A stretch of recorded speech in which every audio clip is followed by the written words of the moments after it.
Hello les amis, j'espère que vous allez bien. Je change de décor aujourd'hui, je vous parle de ma piscine.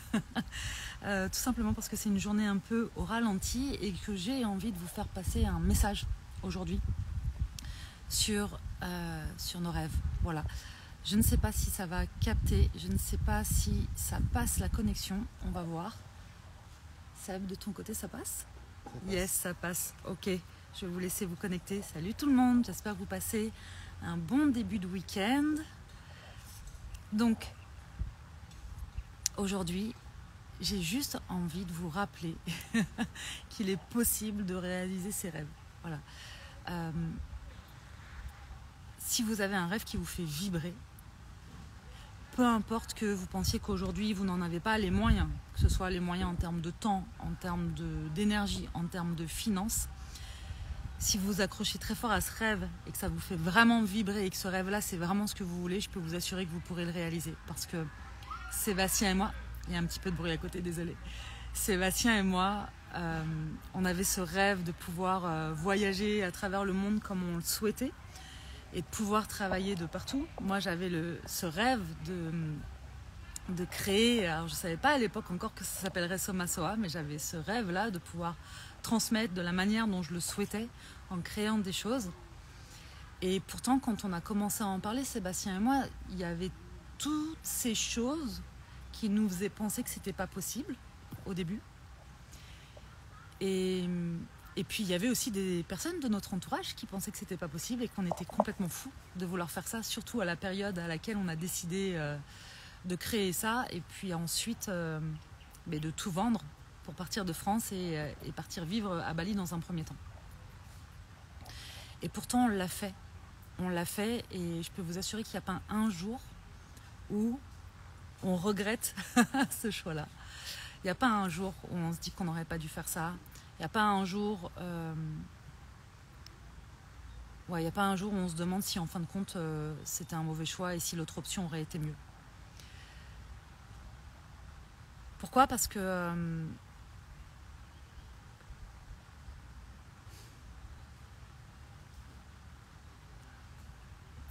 je ne sais pas si ça veut dire qu'il n'y a pas de doute, jamais. Je ne crois pas que ce soit ça. Je pense qu'on reste humain et du coup il peut y avoir des doutes et des peurs sur plein de choses, mais pas sur ce choix-là. Et aujourd'hui on a cette vie dont on rêvait, donc on voyage et on vit là où on a envie de vivre. Aujourd'hui on est au Cambodge par exemple. On ne sait pas où on sera dans quelques mois. Pour l'instant on est bien ici. Mais si c'est plus le cas, c'est sûr qu'on bougera. Enfin voilà, c'est ce qu'on fait depuis qu'on a choisi cette vie-là. Et puis, ce que j'avais envie de vous dire aussi par rapport à ça, c'est que réaliser ses rêves, les atteindre, les vivre, les concrétiser, bref, n'importe quel mot que vous voulez mettre, ça ne veut pas dire que c'est tout beau, tout rose tout le temps en fait. Parce que en chaque chose, il y a sa part de confort et d'inconfort, sa part de bonheur, de joie et aussi de souffrance. On est au Cambodge, on est très heureux. Hello, on est très heureux d'être au Cambodge. Et pourtant, il y a eu une opération, vous le savez. Je suis rentrée à l'hôpital pour me faire opérer en urgence de quelque chose qui était vraiment pas cool, qui a été pris à temps et tant mieux. Il y a des moments où on est fatigué, il y a des moments où on en a marre, il y a des moments où voyager, être toujours dans nos valises, c'est pas confortable non plus. Bref, il y a tous ces moments-là. Et en fait, ce que je veux vous dire, c'est que dans toute chose, dans tout choix, il y a toujours cette part de confort et d'inconfort. Toujours. Je vous donne un exemple. Moi, je suis la reine pour... on a la bougeotte, mais on ne change pas que de pays, c'est-à-dire qu'on change aussi pas mal de logements. Là, on en est à notre je ne sais pas combien de déménagements. Je pense qu'on a fait... depuis qu'on est au Cambodge seulement. Parce qu'à Bali, je pense qu'on faisait à peu près un changement tous les mois et demi. On est resté 8 mois à Bali. Tous les mois et demi, on changeait. Coucou maman. Et ici, c'est notre 3e déménagement déjà depuis qu'on est ici. Là, on est pas mal, là où on est. Et par exemple, à chaque fois, je me dis « Ah, mais est-ce que l'autre appartement, ce serait pas mieux ?» La réalité, la réalité, c'est que dans chaque appartement qu'on choisit, parfois c'est le quartier qui est génial, mais l'appartement est moins top. Parfois c'est l'extérieur qui est génial, mais l'appartement est moins top. Et d'autres fois c'est l'appartement il est génial, mais par contre je sais pas, la piscine est moins top, l'extérieur il est plus bruyant. Et donc ça va juste... Enfin, la question à se poser, c'est qu'est-ce qui compte vraiment pour moi? Qu'est-ce qui fait vraiment sens et qu'est-ce qui va me permettre de vivre au plus près de ce que je souhaite en fait. Et donc on a une liste aujourd'hui avec Sébastien de genre de trucs non négociables. Voilà. On sait qu'on veut un truc qui soit pas bruyant le soir parce qu'on se couche tôt, voilà, c'est comme ça. On sait qu'on veut pas de voisins au-dessus de nous par exemple, parce que moi je suis très sensible au bruit et je supporte pas quand ça marche au-dessus de ma tête. Y a des choses comme ça, on le sait. Donc ça c'est non négociable. Et puis avec le reste, on va négocier en fonction de... On va peser le pour et le contre et on va négocier. Mais ce qui est sûr, c'est que si vous pensez que réaliser votre rêve et l'atteindre, non, si vous pensez qu'avoir des rêves et réaliser ce rêve-là et l'atteindre, ce sera qu'une source de bonheur et qu'il n'y aura plus jamais, jamais, jamais, il n'y aura plus jamais, jamais de désagrément, c'est mort en fait, vous serez toujours frustré.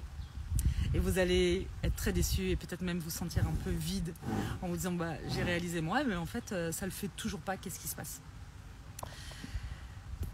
Le seul truc c'est que quand on réalise son rêve et qu'on est vraiment aligné avec ce qu'on est en train de créer, eh ben, on est OK avec le prix à payer, en fait. Donc, avec l'inconfort qui en résulte.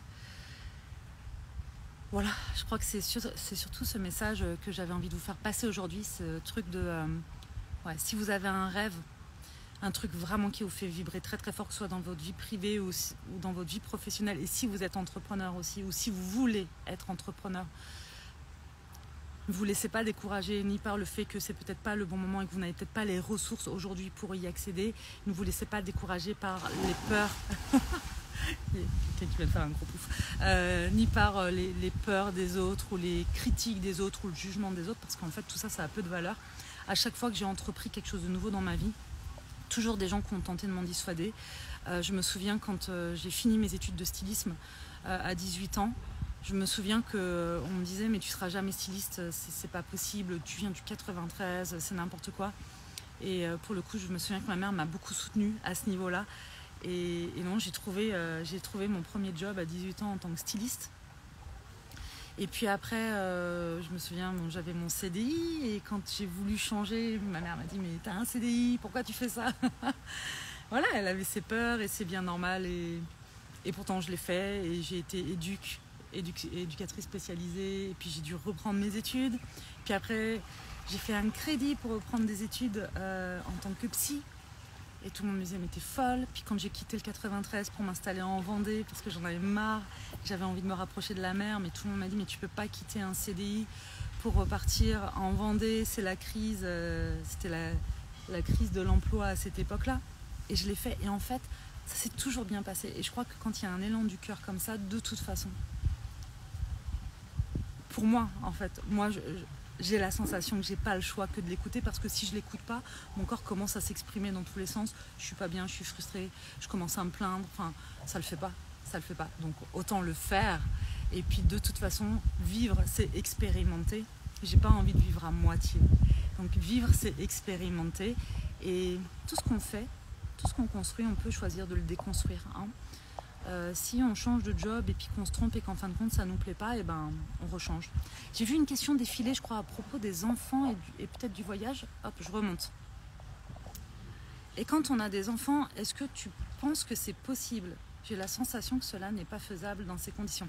Je peux t'assurer, Jennifer, merci beaucoup pour ta question, je peux t'assurer que c'est possible. Alors nous, on n'a pas d'enfants, mais ce que je peux te dire, c'est que quand on a tout vendu et qu'on est arrivé à Bali la première fois en plein Covid, on était avec des tas de familles françaises qui arrivaient ici pour emménager à Bali avec des petits bouts de chou, quoi. Moi, quand j'ai quitté le 93, je me souviens que j'avais une de mes tantes qui me disait que partir avec des enfants, c'était chaud, que c'était pas possible. En fait, le changement, ça fait peur. Le changement, ça peut faire peur, c'est normal. Et il y a une part de nous qui n'aime pas le changement. Il y a une part de nous qui veut qu'on soit en sécurité. Et donc, qui va tout faire pour nous convaincre que le changement n'est pas bon.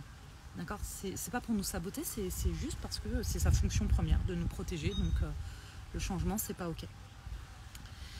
Et donc la peur, elle est normale, mais elle n'est pas obligée d'être aux commandes, tu vois. Elle peut être passagère dans ton véhicule, mais elle n'est pas obligée d'être au volant.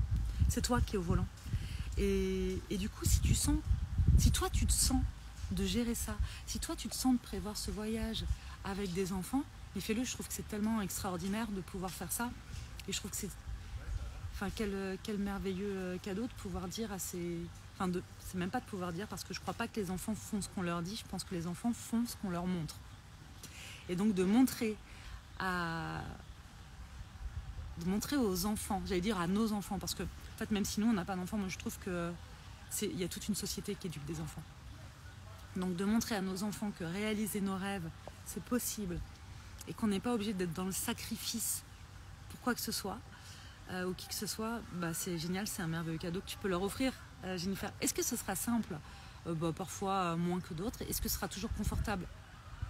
Non, très clairement. Mais en fait, même si tu étais célibataire, il y aurait plein d'inconfort en fait. Et dans toute chose, encore une fois, il y a du confort et de l'inconfort. Donc, pour moi, les enfants ne sont pas un frein à ça. Encore une fois, quand on était à Bali et partout où on voyage, il y a des enfants. Il y a des enfants. Ce serait tellement triste de ne plus pouvoir faire quoi que ce soit, et surtout ce serait tellement triste de ne pas pouvoir réaliser ses rêves parce qu'on a des enfants. Ça pour moi c'est tu sais, peu importe ce qu'on regarde dans la vie, il y a toujours des angles de vue différents qu'on peut prendre. Et donc je t'invite à tenter de regarder cette situation-là et ce rêve que tu as peut-être de partir et de voyager avec des enfants, je t'invite à le regarder d'un autre angle. Et si c'était possible en fait, et si maintenant tu étais convaincu que c'est complètement faisable, ce serait quoi le premier pas que tu pourrais faire? Comment tu pourrais te renseigner par exemple? Parce que moi je sais que quand je rêve de quelque chose, la première chose que je fais c'est me renseigner. Parce que tu sais, il y a ce qu'on rêve, d'accord? Il y a cette vision qu'on a, et souvent on dit oui, il faut se visualiser comme si c'était déjà fait. Et ouais, c'est vraiment intéressant ce truc-là de se visualiser. Tu reviens à l'instant T, et si à ce moment-là en fait c'est toujours ok, vas-y. Parce que nous, quand on a fait le choix, par exemple, de tout vendre, en fait, entre le moment où on s'est dit banco, on vend tout, on s'en va, le soir même, notre maison, elle était en vente sur le Bon Coin. Et en 3 mois, il a fallu qu'on vende notre maison. Donc, dans la semaine, la maison, c'était ok. On avait déjà 3 acheteurs, ou 2 acheteurs, je ne sais plus, qui nous prenaient la maison au prix, sans négociation, dans la semaine. C'est-à-dire que dès le lendemain, d'ailleurs, on avait déjà des appels. Enfin, ça s'est fait très très vite. Tout était très juste en fait. Et en 3 mois, on a fait ça. Donc, on a vendu notre maison. On a vendu quasiment toutes nos affaires. On a dit au revoir à notre famille. On était en train de faire un 200 heures de yoga. et tout ça, c'était entre 2 confinements, avec tout ce qu'on sait, tous. Hein, d'accord, toutes les difficultés que ça représentait de voyager. Et pour la plupart, tout le monde pensait que c'était impossible de voyager à ce moment-là. Donc voilà, tout ça pour te dire qu'en fait, on savait que ça allait nous prendre cette énergie-là. On savait que ça allait aussi faire peur à notre entourage. On savait que le prix à payer, c'était de dire au revoir à certaines personnes qu'on aimait. Peut-être ne pas pouvoir revoir d'autres personnes. Moi, quand je suis partie, mon grand-père on venait d'apprendre qu'il était malade. Et quand je suis partie, je savais au fond de moi qu'il était possible que je ne le revoie pas. Et ça m'a fait peur et j'étais triste de ça. Mais c'était un choix. Après, j'étais très heureuse de pouvoir rentrer et de l'accompagner les 6 derniers mois de sa vie et d'être présente pour ça. Mais voilà, ce que je veux te dire, c'est qu'en fait, il y a des choix à faire. Et parfois, pour réaliser nos rêves, il y a des choses auxquelles on doit renoncer aussi. C'est ça, hein. Et c'est pour ça que je dis souvent que choisir, c'est aussi renoncer. Donc voilà. Marina, oui, on a voyagé 1 an avec nos loulous de 5 et 7 ans à l'époque. Génial, c'est génial. Moi, j'aime beaucoup cette phrase qui dit que tout est possible pour ceux qui y croient. Et je crois vraiment à ça. Je crois vraiment à ça. Je regarde. Donc, déscolariser les 4 enfants. Ouais. Mais il y a plein de manières de scolariser les enfants. Ça peut se faire à distance. Peu importe où tu vas, par exemple, j'en sais rien moi, À Bali, il y avait de très bonnes écoles pour les enfants. Surtout quand tu es expat, tu as un niveau de vie qui est assez confortable quand tu es expatrié dans certains pays. Faut pas, enfin, voilà, c'est aussi une chance. Donc il y a de bonnes écoles, tu peux avoir des prescripteurs. Ici, au Cambodge, il y a des écoles françaises. Tu peux faire l'école à la maison. Enfin, il y a plein de manières. Et puis il y a même des gens qui déscolarisent complètement leurs enfants et puis qui les éduquent différemment. Et quand on pense que nos rêves sont trop grands seuls, est-ce que tu peux arrêter de le penser? En fait, tu sais, nos pensées, c'est les pensées qu'on se construit en fonction de nos croyances. Okay, donc peut-être aller voir qu'est-ce qui te fait croire ça. Et est-ce que c'est vrai? Moi, j'ai fait... Tu vois, le premier truc que j'ai fait un peu de fou là avec Sébastien, c'est de voyager à l'étranger. Mais avant ça, j'ai toujours suivi mon cœur et mon élan toute seule. J'ai attendu personne en fait pour le faire. J'avais peur, hein. Franchement, je peux vous assurer que des fois j'ai fait les choses, je faisais caca mou, quoi, très clairement. Mais je sais pas comment vous dire, mais l'envie et l'appel étaient plus forts que la peur. Je pense que ma plus grande peur, c'est de ne pas réaliser mes rêves, justement. Donc faut y aller. Il n'y a rien de trop grand pour toi. En fait, à partir du moment où tu as le désir de quelque chose et que tu as l'élan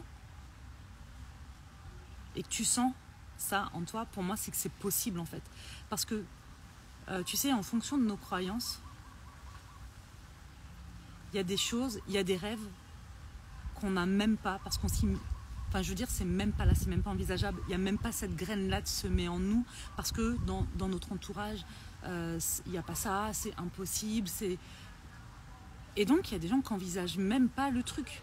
Mais si toi, t'en rêves, c'est que c'est pas trop grand.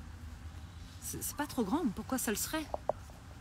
Après, est-ce que ça va te demander parfois plus de courage? Est-ce que ça va te demander plus d'audace? Est-ce que ça va te demander plus d'énergie? Est-ce que ça va te demander... Peut-être. Et parfois pas, mais peut-être que oui. Voilà. C'est sûr que nous, par exemple, créer Somasoa et développer Somasoa, ça... Je pense que c'est ce qui nous a demandé dans notre vie le plus d'engagement. C'est ce qui nous demande aujourd'hui dans notre vie le plus d'engagement. Mais c'est ok parce qu'on adore faire ça. Il y a d'autres moyens de scolariser les enfants. Oui, absolument. Absolument. Les pépites de Gaël. Alors, coucou, je pars à Bali en mai. Génial. Prochain pour un voyage de noces. Mais je sens ce pays comme une révélation pour mon futur. Bali, ça fait souvent ça. Et en fait, je crois que Bali, soit on adore, soit on déteste. Vraiment. Nous, quand on est parti à Bali pour la toute première fois, et c'était pour un training de yoga, je rêvais de Bali. Et je me souviens qu'un mois et demi après, quand on est rentré en France, c'était très dur pour moi. J'ai pleuré, je pleurais régulièrement pendant 6 mois. Sabi était en mode waouh, merde, on est dans la merde. Là, on est dans la merde. Je pense qu'il avait déjà capté le truc. Et en fait, lui, il me disait non, mais je crois que tu as envie de fuir un truc, t'inquiète et tout. Et puis je pense que c'était juste le temps que lui, il processe tout ça et que lui se rende compte que c'était possible en fait. Donc moi, j'ai lâché le truc. J'ai vraiment pas insisté pour ça. Je sentais que c'était là. Et puis un jour, je sais pas, on regardait une vidéo de quelqu'un qui était à Bali et puis je lui ai présenté le truc sous un autre angle en mode attends, viens juste on considère que c'est possible et on va au bout de la discussion et après on voit. Et en fait, on a fait ça, il s'est couché là-dessus et le lendemain il s'est réveillé en disant bon allez, vas-y, on y va. Et puis le soir, c'était plié, la maison était en vente. Donc voilà. Et souvent ça commence comme ça, hein, la construction des rêves. Est-ce qu'on pensait qu'on aurait cette vie-là vraiment? Je sais pas, je crois que ça colle assez bien à ce qu'on imaginait, pour le coup. Donc oui, peut-être que Bali va être une grande révélation et parfois on fantasme très très fort un truc et puis en fait, c'est pas à la hauteur du fantasme. Donc tu verras, laisse-toi porter par ça, puis tu verras bien, mais Bali c'est une île avec... il y a beaucoup de volcans, il y a des énergies très très fortes. Dans tous les cas, Bali, ça secoue. Dans tous les cas, voilà. Donc c'est chouette, si tu y vas, c'est génial.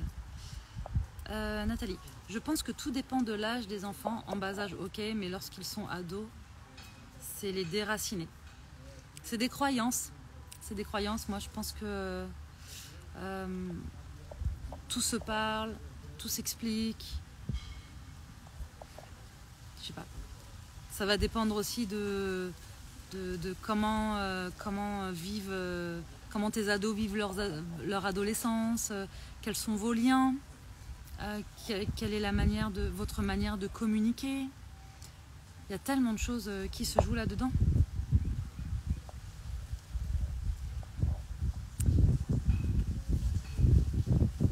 Petit ok, mais grand ado. Ouais. Je sais pas. C'est à toi de voir. Si ado, il faut qu'il soit ok pour vous suivre. Ben moi, je pense que tout se parle en fait. Et qu'en famille, c'est important de pouvoir en discuter. Et puis peut-être qu'au début, ils te diront non, mais en fait, ils peuvent pas te dire oui ou non sans rien savoir. Donc peut-être que déjà des vacances, peut-être que des reportages, peut-être. Enfin, tu vois, il y a plein de choses. Les ados, c'est vraiment très particulier parce que ça va dépendre de. Est-ce que ce sont des ados plutôt renfermés qui n'ont pas vraiment d'amis d'enfance, ou est-ce que c'est des ados qui ont vraiment des amis d'enfance? Est-ce que c'est des ados. Je sais pas. Moi, par exemple, je me souviens, ado. J'avais jamais envie de partir en vacances avec mes parents parce que je laissais mes amis. Et puis je me souviens qu'avec ma soeur, on pleurait dans la voiture parce qu'on partait, c'était horrible. Et puis en fait, arrivé au camping, on se faisait des tas de potes. Et puis du coup, on pleurait parce qu'on voulait plus partir du camping. Vous voyez, enfin, à un moment donné, je sais pas. C'est toi qui connais tes ados. C'est à toi de voir. J'ai pas de conseils, de toute façon j'ai pas de conseils sur quoi que ce soit à donner, donc voilà. L'instant d'Isa, t'as un truc efficace pour enlever les croyances limitantes? Ouais, déjà je t'invite, je sais pas s'il y a encore les replays, mais je t'invite à regarder la conférence que j'ai donnée pour le sommet de Lise Kong, puisque c'est tout le sujet, donc c'est un sommet qu'elle a organisé qui était gratuit, et j'ai fait toute une intervention offerte sur la notion des croyances déjà, pour te donner un peu, enfin voilà, où je déroule le fil de ce que c'est que les croyances et comment on fait justement pour commencer à lever le voile. Ensuite, il y a la formation expansion. Alors là, par contre, on y va sur les croyances justement.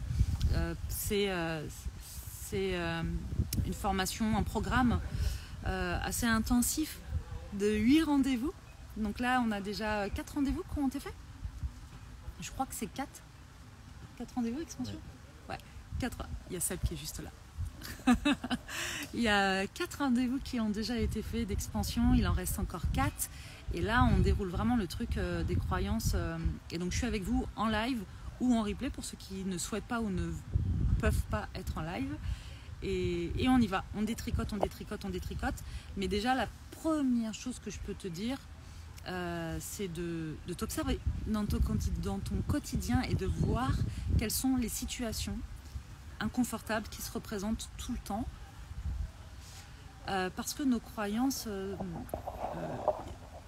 il y en a pas mal qui ne nous servent pas. Donc, quand par exemple, tu veux très fort quelque chose mais que tu n'y parviens pas, ça vaut le coup d'aller voir au niveau de tes croyances ce qui se passe. Voilà. Moi, je donne toujours, quand je parle des croyances, j'aime bien donner l'exemple de l'argent parce que je trouve que ça parle à tout le monde et que c'est souvent un sujet polémique et qu'en France, on n'est pas du tout éduqué sur le sujet de l'argent. Ça peut vite faire débat et ça peut vite renvoyer à des choses en fonction de nos croyances. Donc, tous, on a des croyances sur l'argent. Et par exemple, si tu veux, j'en sais rien, si tu dis « Ah, j'aimerais bien avoir plus d'argent pour ça, nanana », mais que ta croyance, c'est genre « Tous les riches sont des voleurs », bah forcément, tu vas avoir des blocages. Ça va bloquer quelque part. Marine, et pourtant le Cambodge me plaît. Est-ce que j'ai raté un début, Marine? Peut-être? Je sais pas. Dis-moi si j'ai raté un début. Elle n'a jamais pris l'avion. Ah! Elle aimerait aller apprendre ça. Ah, ok. Donc apparemment, ça me dit que t'as jamais pris l'avion, t'as peur de l'avion, mais que le Cambodge te plaît.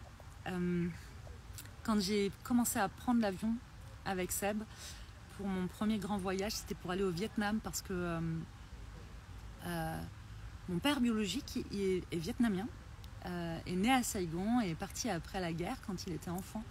Et c'était important pour moi d'aller voir le Vietnam. Et donc j'ai pris l'avion pour un long courrier pour la première fois. Et je suis claustro à la base. j'ai fait une petite crise d'angoisse au début. Et puis en fait maintenant, plus de problème. Plus de problème. C'est pour ça que, tu sais, parfois on peut avoir des peurs, des angoisses et tout ça.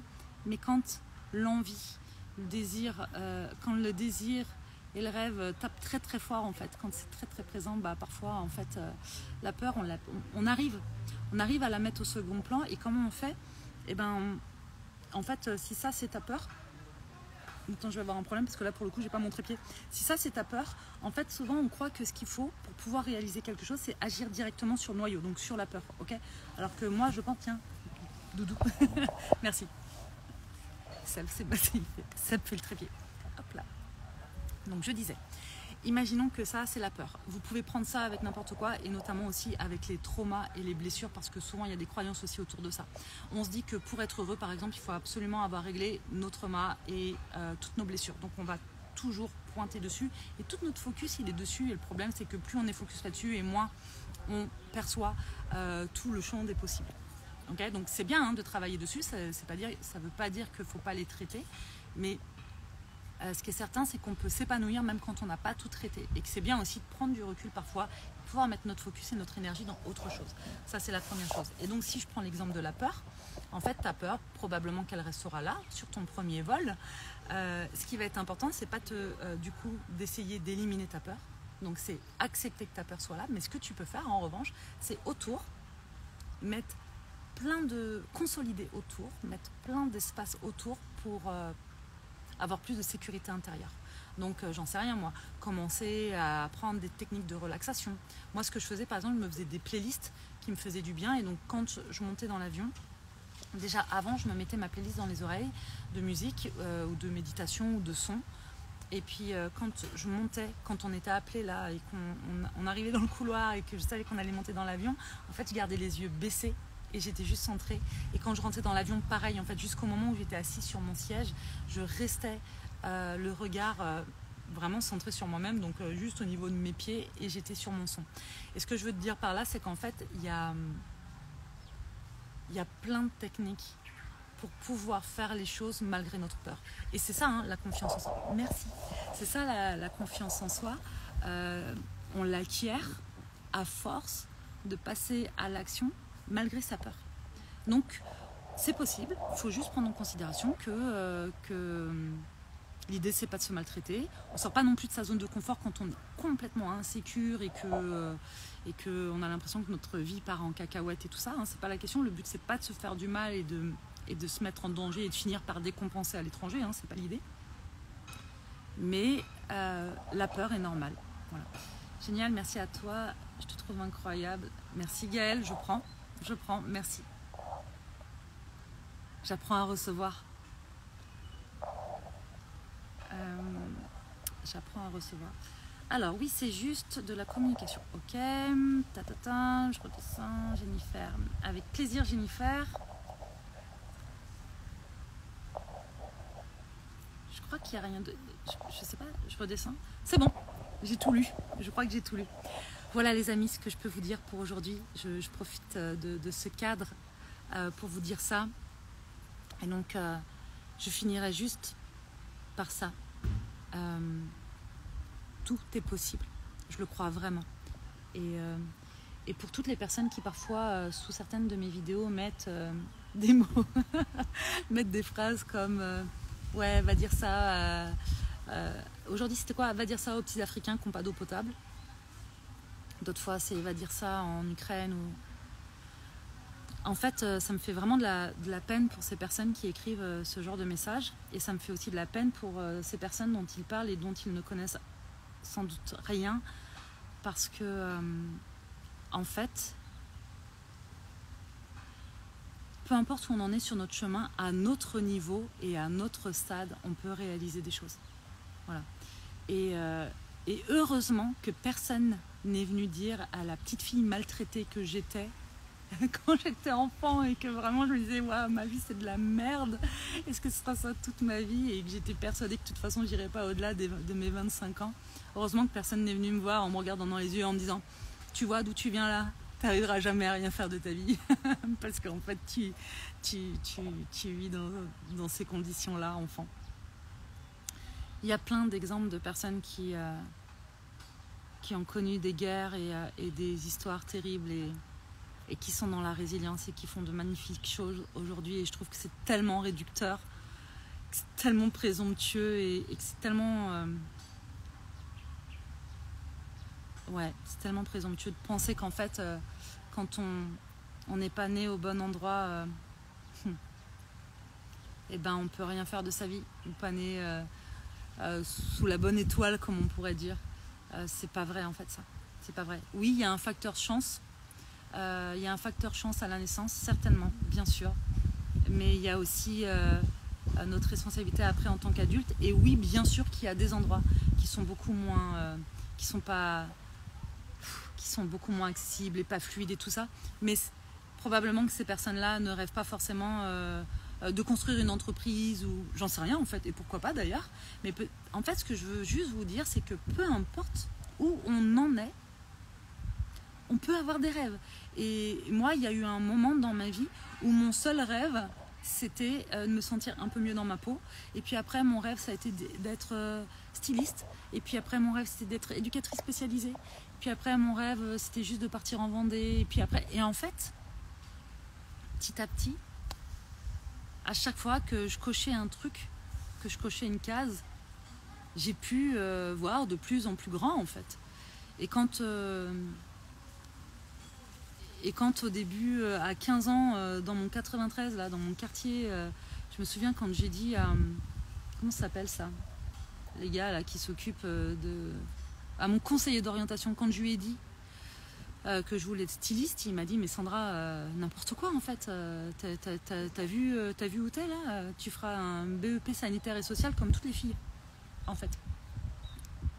Et c'était non, et personne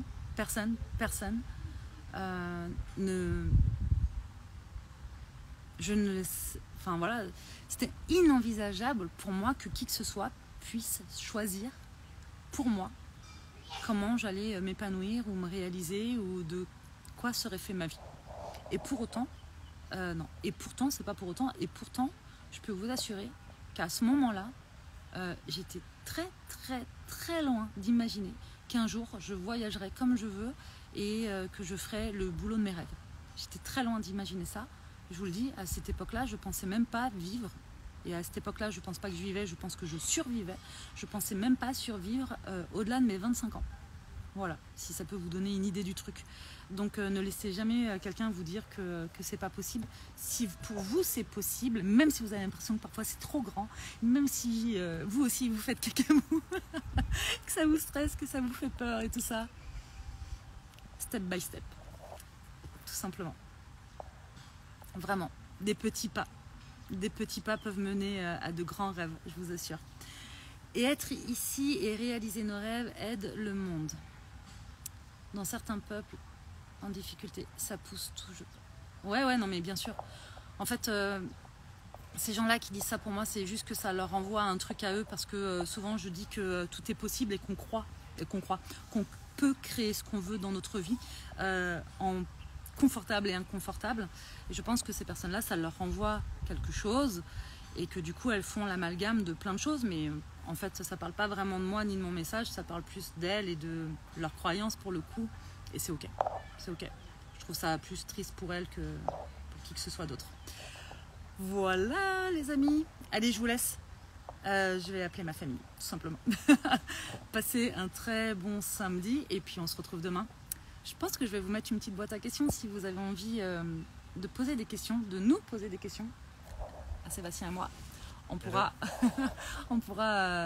refaire un petit live questions-réponses. Donc si vous avez des questions, ouais, on va faire ça. Dites-moi en commentaire, je vais mettre le replay, c'est quoi votre rêve à vous? Et où est-ce que vous en êtes là-dessus? Ouais, où est-ce que vous en êtes sur le chemin pour atteindre et réaliser votre rêve? Je vous embrasse et je vous dis à demain.